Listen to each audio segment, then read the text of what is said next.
Welcome to All About Agatha, the podcast dedicated to reading and ranking every single mystery novel written by the Queen of Crime, Dame Agatha Christie. I'm Kemper Donovan. I'm Catherine Brobeck. First, a really quick note to all of our beloved UK listeners. We know that we're about to have a freewheeling and flippant podcast, but we are recording this right after the events that happened in Manchester. We just want to put out there that our thoughts are with the UK. I don't think there are words that can be said, but please know that you have all of our thoughts with you. Absolutely. And on that note, this week we are discussing The Chocolate Box, the final short story in the American edition of Poirot Investigates. Indeed. Yes, this story was first published in The Sketch on May 23rd, 1923, under the title The Clue of the Chocolate Box.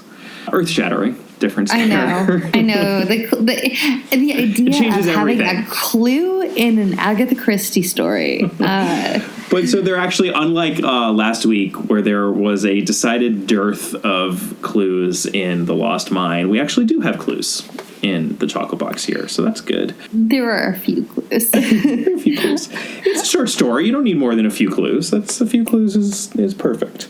So let's talk about our victim. So our victim is Monsieur Paul Decoulard. He is a Frenchman living in Brussels. He is anti-Catholic. He is running for a French government minister position, and he dies of heart failure. I guess we should mention before we get into the list of suspects, this entire story takes place in Brussels because it is told by Monsieur Poirot. It is a monologue. It's a monologue. It's oddly told. It's first person inside of first person. Although, Lost Mine, which we did last week, Lost Mine basically is also a monologue. Yeah, I mean, in some of these short stories, the pretext of Hastings as narrator is really thin. And you could see Christie just wanting to have Poirot speak directly to the reader and barely eking out a little Hastings opening and closing. Right. So right. This is one of those. Not complaining. No, I'm not complaining. It's a little more fleshed out in Lost Mine, that it doesn't quite seem as monologue-y, whereas this is 100% just a monologue. It's very monologue-y, and there are even moments within the story where Hastings really awkwardly has to say Poirot said, because it's in the first person, and we're like, wait, correct. Who's speaking? And it's a little awkward. So anyway, suspects: Monsieur de Saint-Allard, who is another Frenchman who is staying at the house in Brussels, and he is opposed to Paul Déroulard on Catholicism. Monsieur de Saint-Allard is a staunch Catholic, and he believes that Paul Déroulard, his politics are harming the church, and he's very upset about that. So they, in fact, argued about that very topic on the evening of Paul's heart failure. Right, and then we also have Mr. John Wilson, who is described as a John Bull Englishman. Keep in mind also, this story is set, and we'll get to this in a moment, but this story is set back when Poirot was a policeman. So this is set some 20 years prior to what we're used to. Right. So the turn of the century. And again, written in 1923, so it's very much at the beginning of the 20th century. Right, and so Mr. John Wilson is also staying at the Brussels house. Next suspect is Mademoiselle Virginie Maynard, who is a cousin of Déroulard's late wife, and who is also staying at the house. And she is actually the one who requests that Poirot investigate the death of her cousin-in-law. Then we have Madame Déroulard, who is the victim's very old mother, who has cataracts and is just aging and living in the house. And then there are a bunch of servants as well, but they're never really rise to the level of suspects. Yeah, the servants they're not being counted in this as suspects. So let's talk about the world as it appears to be, and this is where we get the little bit of framing that we have for why Poirot is monologuing at us here. Hastings says to Poirot that Poirot is famous and has never failed in a case. And Poirot says, well, actually, mon ami, there was this one time back when I was a police officer in Brussels. Party on, Wayne. Party on, Garth. All right. Excellent. Okay. Totally true. And then we go back into Brussels via Monsieur Poirot's narration about this one time. And yeah, let's talk about that one time. So Monsieur Poirot, he was on vacay, just, as a lowly police officer, right? At this point. Yeah, a police detective, maybe? Sure, Unclear? but not an inspector. He hadn't risen yet to the heights that he would soon achieve. No, and so he's just at home when a very pretty young lady, bien sûr, swings by his flat and very nicely asks, could he please look into the death of Monsieur Decollard? And Poirot knows who this is because it's been covered in all the news, because this is somebody who is going to be set up for massive political appointment in France. And also because of the politics of it, the fact that he is this fiercely anti-Catholic legislator. Poirot, obviously, as we know, is a relatively devout Catholic. Mm-hmm. So he's aware of all of this. The young lady is Virginie, and she really wants him to look into this death because she does not think it was heart failure. Right. He asks, what are you basing that on? And she admits nothing. Mm-hmm. She says, nothing but my woman's instinct. Right. That feminine instinct. About death, apparently. Yeah. And I will just note, because I think let's not be influenced by the adaptation, which we will get to shortly, in which Virginie is a much more important character to Poirot, and not only in that episode, but the entire series, I would argue. In the story, sure. When she comes and visits him, he says she accepted a chair and drew aside her veil. Her face was charming, though marred with tears and haunted as though with some poignant anxiety. And that's it. He's not bowled over by her beauty and immediately enchanted in perhaps the way he is in the episode, but we will talk about that in a bit. So it's an important difference between the story, I think. No, it is. But at the same time, she is still like a pretty young lady who is like asking Papa Poirot. Oh, he is gallant something. And yes. Well, I don't even think he's Papa Poirot at this point. He's like Frere Poirot. I know. He's much younger. Yeah. Much younger. So the world as it appears to be, it seems like maybe Mademoiselle Virginie just wishes that it was more than the heart failure that it was, and no one else is really saying anything about it, but Poirot agrees to look into it. Right. So the world as it actually is. Let's talk about some clues. Well, when Papa or Frere Poirot, however old he actually is here, it's unclear. When he smells smoke, there is probably fire someplace, and it's certainly true here. Although what we find out is that this is actually Poirot's big mistake, this case. Yeah, he does not solve this case. No, and so there are a few clues. We can argue that there might be more than this, but we'll just lay these out. The first clue is that Poirot assumes that if it looks like a heart attack and it's not a heart attack, that means that it has to be poisoning. And this is really odd because it's a really big assumption for him to be making.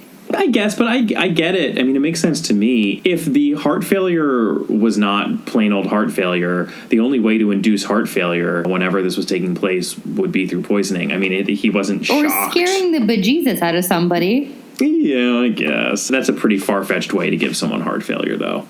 I mean, maybe the answer is like a middle-aged, really aggressive politician is just going to have heart failure. Right, but he's working off of I'm going to assume that this is not real heart failure, so then chances are it's going to be poison. No, I understand that, but that is a big assumption for him to make in and of itself. Totally, but otherwise then he wouldn't be doing the investigation at all. I mean, he could have just told Virginie, you crazy girl, go back to your prayers, sister. Oh, right, because she's becoming a nun. We forgot to mention that. Right. So he basically immediately looks at the meal before Decollard died, and it was served basically family style. Everybody was served from the same tureens. Correct. Right. The same tureens.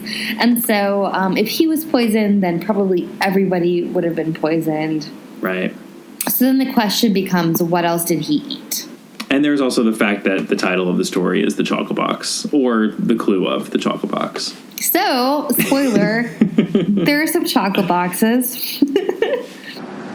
My mom always said life was like a box of chocolates. You never know what you're going to get.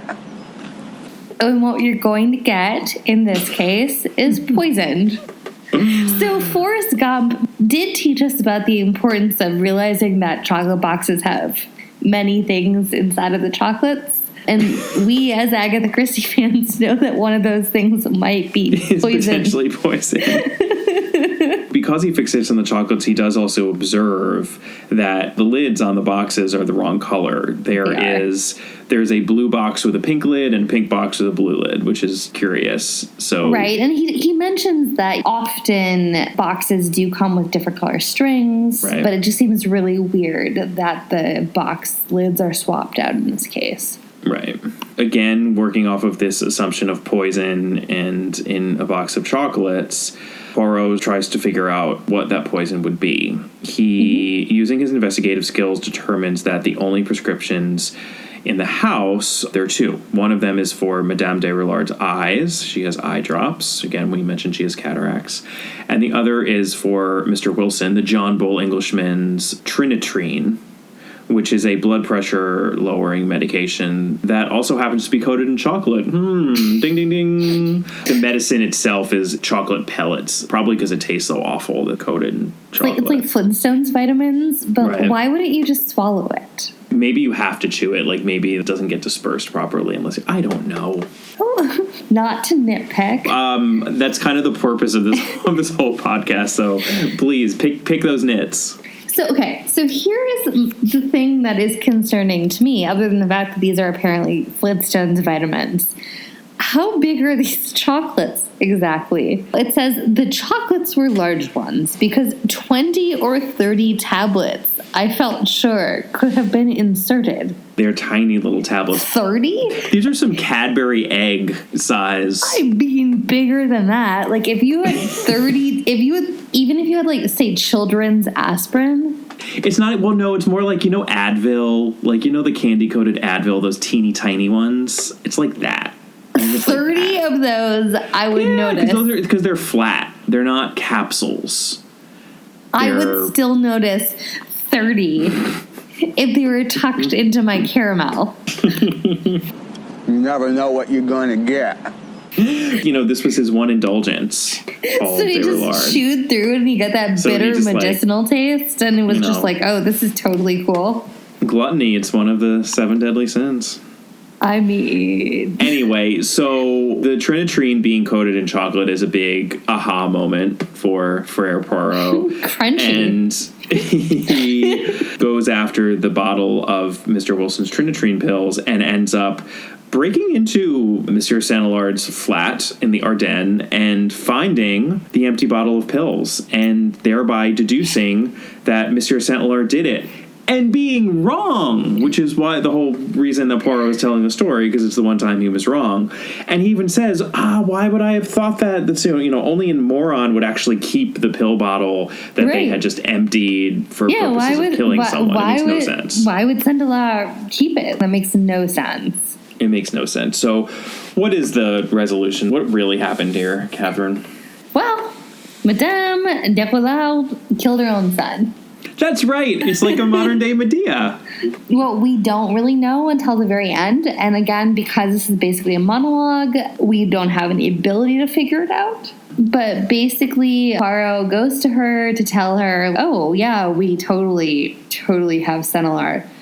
And she's like, oh, well, that's funny because I actually killed my son. There's not an investigation. She basically just is like, oh, no, that's a totally wrong solution. I killed him. He actually murdered his first wife, and I totally watched him do that. Right. We are told early on that his first wife fell down the stairs, right? She died. We're told that very early in the story, but we're told at the very end of the story that Madame de Roularda saw all of it. And she saw him, in fact, throw her down the stairs. Also, she's a pretty devout Catholic and really was not approving of what her son was doing.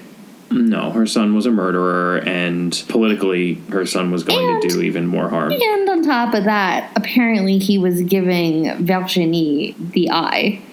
Right. She was concerned that he was actually going to take advantage of Virginie's innocence. And and obviously, she wanted her to be a nun. So right. that was gonna be a little bit of a problem. It's funny. It's one of those Christie stories that the resolution makes you realize how dark, actually, all of the familial relations here are. We essentially had a creepy, murdering male predator here who was, in fact, murdered by his mother, which is pretty awful. But the one thing I will say about the story, and which I appreciated about the true interpretation of the clues, is that it's classic Christie, where we're given that clue of the cataracts and the eye drops that Madame de Roulard had, and the fake out. It's the last line. It's one of the last lines in the story, though. But we're told that she has eye problems earlier. Right. And it's like the clue of the chocolate box is actually not even the poison trinitrine tablets that were stuffed into the chocolate, but it is those mismatched lids and boxes, because the reason why they're mismatched is because when she was putting the poison in, she couldn't see well. My quibble, though, which becomes a little obvious in the adaptation, is that so she had the eye power to inject these itty-bitty tablets, 30 of them, into a chocolate, like with a magnifying glass. But she couldn't tell the color in the lids. Yeah, it's a little ridiculous, but I do like the sort of fake out there that we should have been focused on her eye problem. I mean, the whole thing is funny. Oh, Suchet, mon ami, cried Poirot, becoming suddenly animated. Is it that you do not see? But I was 36 times an idiot. My gray cells, they functioned not at all. The whole time I had the clue in my hands. What clue? The chocolate box. Do you not see? Would anyone in possession of their full eyesight make such a mistake? I knew Madame de Roulard had cataracts. The atropine drops told me that. There was only one person in the household whose eyesight was such that she could not see which lid to replace. It was the chocolate box that started me on the track, and yet up to the end I failed consistently to perceive its real significance.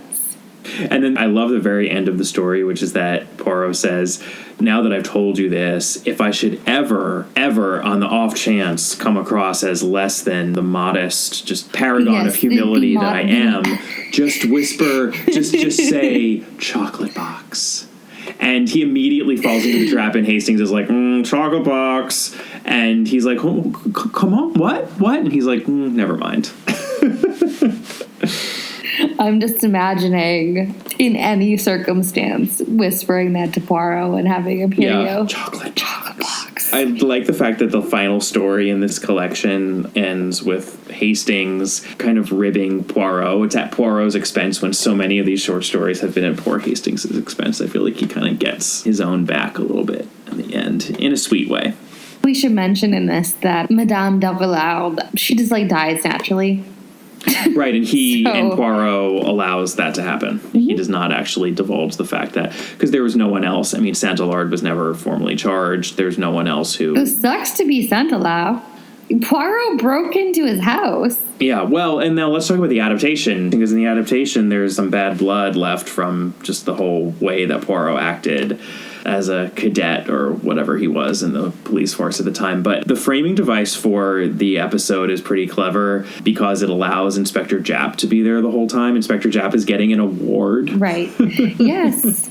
No, it's great. And his wife can't come with. Yeah, Emily can't come with. Poirot comes with him as his companion. It's really charming. It's really charming. David Suchet actually had a lot of affection for this particular episode. And he actually, in his book Poirot and Me, he talks about one of the big additions that they made in this episode, which we already alluded to, which is Virginie. And in the episode, Virginie is played by the impeccable Anna Chancellor, better known to most people as Duckface from Four Weddings and a Funeral, or Miss Bingley from by far the best, I believe anyway, of the many Pride and Prejudice adaptations with Colin Firth and Jennifer Eel. Yeah, but I will never get over the 4 Weddings and a Funeral factor. Yeah, oh, no. I mean, that's who she is. She's fantastic. So she plays Virginie, and as Suchet writes, the story gave me the chance to show Poirot's emotional side, for as part of the film, he loses his heart to a young woman. The woman who asks her to investigate. And this is an addition, and I think it's interesting because part of the Poirot costume, which is so carefully recreated in each episode, is this little man brooch. I'm not sure what else to call it. A pin? Yeah, if anybody knows what the technical term for it is, I think we would be interested, because we did try to figure out what it's called, but it's essentially a sprig holder, right? Yeah, this is what Suchet says. Anna was quite superb in our film, bewitching the younger Poirot completely and presenting him with the tiny silver vase for his lapel that he wore filled with wildflowers from that day onwards. This is how well I know the Poirot costume as a fan of the show, which just speaks to their attention to detail. For the series, the vase almost always has purple flowers in it, but when she gives it to him, I believe it has orange flowers in it. Oh, it's pink flowers, actually. When Virginie gives it to him, it's pink flowers, but then they're always sort of lavender. And it's just because they're actual wildflowers that you can stick into the little vase, like a miniature version of them. And he wears that in every episode. So they're clearly making the point that this is the woman that got away. And it's definitely made clear at the end of the episode when he meets her in the present day, and she, unlike in the short story, she certainly did not become a nun. End up in a convent. Yeah. No, she actually married his fellow police officer, who's now risen up in the ranks in Belgium, and she has 2 sons, and we even see the sons, who are adorable preteens, and they have a really tender moment. I think he gets a little teary. Jean-Louis. To see you is to be young again. I've thought about you often down the years. Moi aussi. Ah, mon ami. Hercule, I would like you to meet my 2 sons. Your 2 sons? This is Henri. Henri? And this brave fellow is Hercule. Hercule? You are indeed fortunate to have such fine sons. Henri, he has the look of someone, yes? No, perhaps I am wrong. No, I am right. Hercule also, there is a definite resemblance to someone I know. My wife, perhaps? Virginie.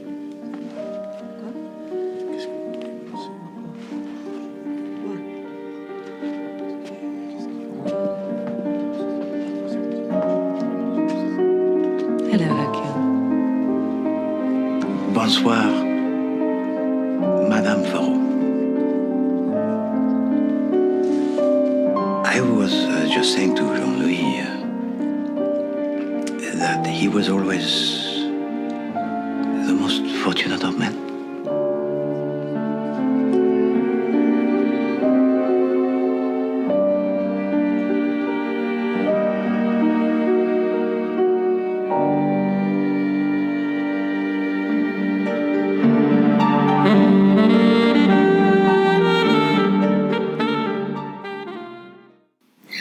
Wonder this about our fictional detectives, that they can't have relationships, it seems. Miss Marple, we don't know anything about, right? Poirot, we're given this hinge of something only in the adaptation, really. Yeah. Inspector Morse, there's like lots of hints of things that maybe slipped away. You know, we just really have these lonely detectives, and it makes me sad for them. Oh yeah, it's become a cliche almost at this point, but it's for sure a cliche. I mean, Adam Dalgliesh, who's P.D. James's detective, his wife died. There are other versions of that, so we have widowers. Right. But what's interesting is that the adaptation felt the need to bring out this backstory for him in a way that Christie didn't. Well, I mean, she really left him as more of a blank canvas romantically. She does with Miss Marple, too, at some level. And it's interesting because if you think about the relationship between Tommy and Tuppence and how that actually goes across her entire career, right? So Secret Adversary is one of her earliest books. And she's writing about them up until the end. Yeah, posture and fate. Correct. That's the bitter end. The very bitter, we're going from Secret Adversary to that. And it's interesting that they aged, right? They had fleshed out lives. They had children. And yeah, we talk about Poirot and Miss Marple, and they are static in a lot of ways. Totally. Yeah, I mean, she pays some lip service, especially in Curtain, to Poirot aging, but yeah, for the most part, they're frozen in time. In her biography, actually, she does lament so many times how she made the same mistake with both of them, that she made them old. Right. At the beginning, and especially Poirot, she's like, my God, if I had known that I was going to write 40 or something like that, and plus the short stories, she started out with him being retired and old already. But I think there's a character reason for that. I appreciate the fact that the backstories are muddy and unknown and never brought to the surface, because that feels true to who those people are, and that is unusual, and that's not cliched. It's cliched that they were presumably thwarted in love and had some version of something unhappy, even if it was just that nothing happened to them. Right. But the fact that we have to presume is what makes it interesting. I think that that's true. There is some value to be had that everything is not aughts television where you have to have the same anti-hero backstory about these people. Right, like a backstory of trauma, of some sort of trauma or something. Right, like right. That. There's a new Anne of Green Gables, and I've not seen it, so I'm not passing judgment on it, but I know that they flesh out in it Anne's trauma about being an orphan. And here's the thing, like, I grew up reading Anne of Green Gables. You probably did not. I didn't, although I watched at least a couple of the adaptations. Yeah, and those also old like classic adaptations. Also, yeah, the 1980s one is great, and also Avonlea, which is the Sarah Polley starred in it. The CBC this show. One I believe is called Anne with an E. Yes, that's what the new one is called. Yeah. But they apparently dwell at length on the trauma that she had. And the abuse that she suffered. And correct. Yeah. And, like, you know what? You know that. If you're a good reader, right, you knew all of that. You don't have to see it fleshed out. It's a little bit also like Handmaid's Tale right now. It's like you can read it and understand that if you're a good reader. You don't have to see it literally played out for you. And I think that one of the things that we can respect Agatha for is that, you know what, there's a murder to be solved.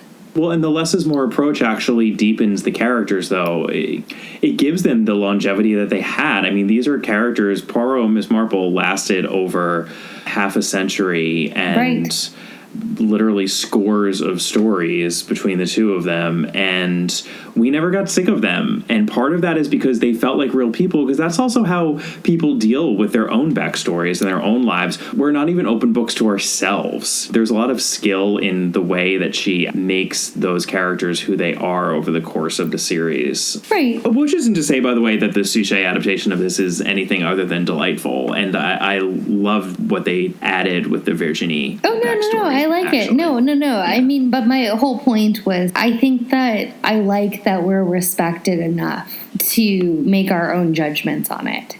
Absolutely. That's why we mentioned the Miss Marple adaptation from the aughts for A Murder at the Vicarage. Ugh. When they tried to, they added that backstory. Right. They added a backstory of thwarted love. And it's like, no, we never would have been presented with a backstory like that in that way in a Miss Marple story. So therefore, even if potentially something like that could have happened to her, which sure, she's a human being, whatever, that's just not the way that we should learn about it as viewers/readers. It's just not true to the experience of that character.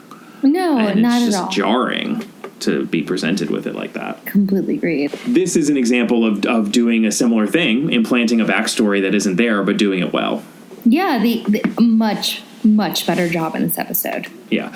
And part of that is I actually do really appreciate the fact that that little nod, the silver vase thing, that's there then in every episode. That's such a great little character moment. And they had that on his suit from the beginning, and the chocolate box is in season 5. I'd actually be interested, I don't think it comes up in David Suchet's book, how they made the decision to reference that lapel pin. Like, perhaps that was something that was just on his suit, and then they decided to make that connection for the chocolate box, and then thereafter, I don't know. But it's great, and it's consistent, and I think it's meaningful. The other thing that's really fun is that David Suchet gets to play a younger Poirot, so he does not have to pad himself. It's true. For once. David Suchet is actually quite a lithe and athletic person. He talks about getting into costume as Poirot took quite some time. He also talks about how he was able to run a little bit through the streets of Brussels, which he was never able to do as Poirot because he always had that signature walk. And I've been meaning to mention this because I just think it's such an excellent little tidbit of what Suchet brought to the Poirot character. But he struggled for a really long time in the beginning to get down Poirot's walk. This is before the series even started because he wanted to get it right from the beginning, and he knew that was very important. And he actually talks about how he remembered a famous Laurence Olivier story explaining how Laurence Olivier managed to walk like a fop in a Restoration comedy. And what Laurence Olivier said was, "I put a penny between the cheeks of my bum, old boy, and try to keep it there. If I can manage to do that, then I can produce the mincing walk I need to play the role." So David Suchet actually went outside. He put a penny between the cheeks of his bottom, and he started walking. And that's how he perfected the Poirot mincing. That is a lot of information that I did not previously have and that I'm not necessarily comfortable with. But it's pretty great. And the mince is so good. I always assumed it was because of the padding. No, it's because of the penny. Yeah, that was very intentional. He was then able to eventually, over time, drop the penny. Before filming, but yeah, that's how he got it. Anyway, and just the other costuming thing that I appreciate is that Poirot is less bald in this episode because he's younger. He's still kind of bald, but he's less bald. He definitely has a bit more hair. Yeah, that's definitely right. In the adaptation, the reason Jap is going to Belgium, all of that has to do with the stuff that we know about Poirot and Jap's backstory, right? It does, yeah. He name checks the Abercrombie forgery case, which is mentioned in Mysterious Affair at Styles, because when Jap and Poirot meet, I mean, that's the funny thing about Mysterious Affair at Styles. Hastings and Poirot meet, quote unquote, meet in that book, as do Jap and Poirot, but they all know each other from earlier. Mm-hmm. Jap and Poirot worked together in Brussels on the Abercrombie forgery case, and they actually do mention that case in the episode, which is a nice nod to Mysterious Affair Styles. To be made a companion de la branche d'or, it is the highest honor my country can bestow. Very kind of Belgium, yes. But all I've done over the years is my job. I'm not at all Chief Inspector. Time and again, ever since the Abercrombie forgery case, you have helped the Belgian police, and my country, it is grateful. I think it was 1904 is at least when it is mentioned in the Mysterious Affair at Styles for when it happened. I mean, the time periods get a little messy, obviously, between the adaptation and 30 years. Because it's all in the 30s, so who knows. But yeah, that connection is made, which is cool. And then, the one thing, I mean, this is kind of a cheat, but I guess I admire them pulling it off. So in the story, we're told in the beginning that the first Madame de Roulard fell down the stairs, and then only at the end does his mother say, no, he actually pushed her. We actually see her in this adaptation falling down the stairs, and having just read the story when I watched the episode, I was like, oh, that's different. I guess they're making him not have killed his wife in this version, because you see her running and she's running away from him, and then you see her falling down the stairs and you see his mother looking over from a landing being sort of horrified. And then we realized that it was a trick of the camera that he pulled the rug out, even though he wasn't near her, knowing that that would then induce her to fall down the stairs. I doubt that that's what Agatha Christie was envisioning when she said that he pushed her down the stairs, but it's a clever way to keep the viewer in suspense. Right. My assumption was that he had two hands on her back and gave a hard shove. Exactly. Sort of a death becomes her kind of a situation. Oh my God, what a reference. If you're going to reference pushing someone down the stairs... I'm so sorry.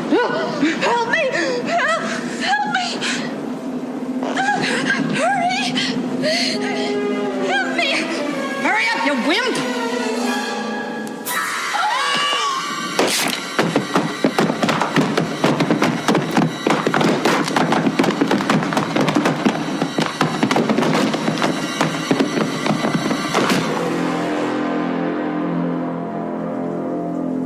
And I think our episode is done.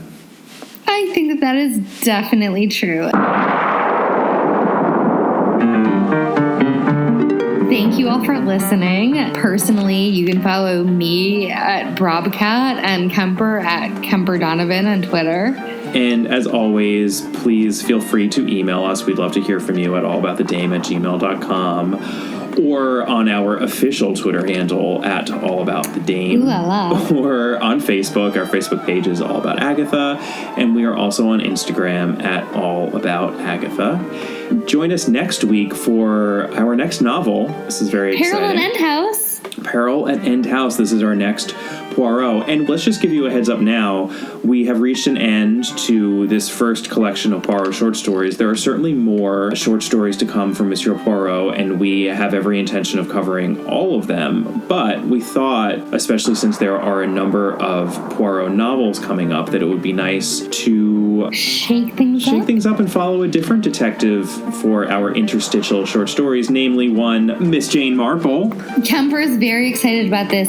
I, as all of our listeners know, I have some feelings about Miss Marple. So, we're going to explore those feelings. Yeah, we are. But I think that we want to do that. And then we also have some one-off short stories. Absolutely. And we also have some Tommy and Tuppence. Yep. And so I think that we're going to work out a schedule where we can try to balance out a number of them. Absolutely. The point of those is just to shake things up, Christie style. You guys get sick of Captain Hastings, too. Yeah, seriously. All right, everyone. We will see you next week. Bye. Bye.